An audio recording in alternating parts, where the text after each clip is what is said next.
Pues habíamos hablado que nos toca a los papás, pero también otro actor fundamental en la vida y el desarrollo de un niño es el maestro. Así es. ¿Qué hace un maestro para trabajar esto con los niños? Bueno, hay materiales y yo creo que este tipo de programas, por ejemplo, ayudan mucho a que los maestros pongan en su radar, en una prioridad, este tipo de temas. Ese entendimiento marca grandes diferencias en la conducta de los maestros en la clase. Esta conciencia y los ejemplos a través de videos, publicaciones, materiales, puede llegar muy rápidamente a los maestros. El maestro juega un papel fundamental allí. Y descubrimos que un elemento que es clave son los supervisores de área. Lo que hay en la mente de un supervisor para grupos de escuelas, por ejemplo, cuando es el sistema formal de educación, casi siempre se convierte en una prioridad de la comunidad. Si el supervisor llega a la escuela y empieza a decir, recojan los papeles, esto está muy sucio, lo que sea, el director de la escuela, para la siguiente visita del supervisor, tiene la escuela arregladísima y ellos influyen mucho en las acciones de los maestros en la escuela, de los directores de la escuela, de los niños mismos y de los padres. Entonces generan una gran cadena. Hace un momento hablábamos de la Convención de los Derechos de los Niños de la ONU, hablábamos de esta ley creada en México, pero también sabemos que pues, hay que trabajar mucho en cómo estamos. Están esas leyes, pero realmente cuáles son los avances. No sé si tú tengas algunas estadísticas que nos hablen de los derechos en materia de números.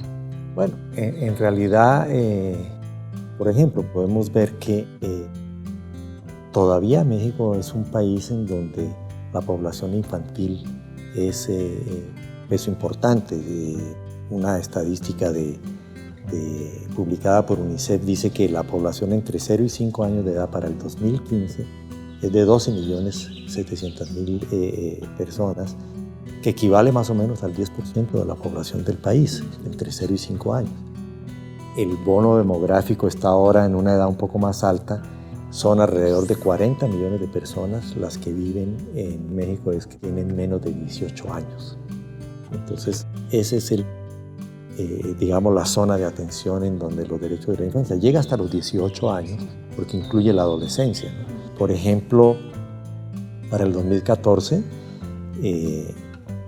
algunos datos que publica UNICEF dicen que el 55.2% de los niños y las niñas entre 2 y 5 años de edad vivían en pobreza, y de ellos el 13.1% en pobreza extrema. Ese es un sector de altísima vulnerabilidad. Entonces ahí es donde hay focos de atención, por eso se miden cuando están en las condiciones de pobreza, porque eleva mucho la vulnerabilidad sobre sus derechos. Y que justamente están violentando varios de los derechos que están establecidos en la misma carta, ¿no? Que decíamos, el derecho a crecer en un ambiente sano, en un ambiente favorable para tu desarrollo, el derecho a la alimentación, el derecho a la educación, que son cosas a veces que se contraponen, pero justamente está en nuestro trabajo avanzar en todo esto, ¿no? Por ejemplo, hay una que es muy positiva, en la que se ha progresado mucho. En el 2013, el Programa Universal de Vacunación llegó al 88.9% a los niños de 1 año y al 97% entre los niños de 1 y 4 años. Buenísimo. Ya tenemos niños entre 1 y 4 años, 97% de acceso a la vacunación.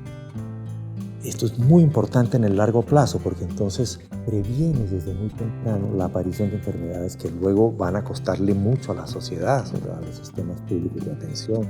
Un tema que me parece interesante, que ya lo habíamos mencionado, que es el tema del registro. En el caso particular de México, el 6.6% de niños y niñas que nacen en el país no son registrados antes de cumplir el primer año de vida. Parecería un porcentaje menor, pero los derechos son universales, entonces no puedes dejar de registrar. 12 millones de niños. Exactamente. Y si nos vamos a ese porcentaje, pues son muchos.